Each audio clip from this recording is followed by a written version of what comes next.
now we are west of the volcano, just down the mountain of Litlihrutur, which is here. Soon I think it's 2 o'clock in the night and I'm still here filming the volcano. That's how it looks from the western side.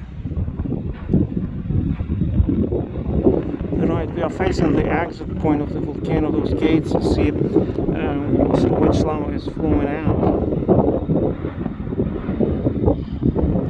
This tunnel, this lava tunnel, kind of weird.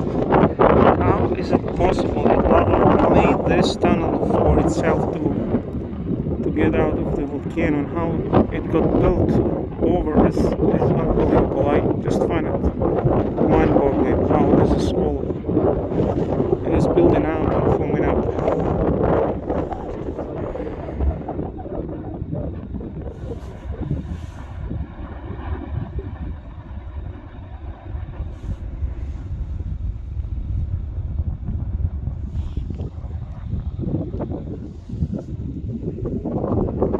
There are lots of people on the top of the mountain. I was there, and also on the slopes all around.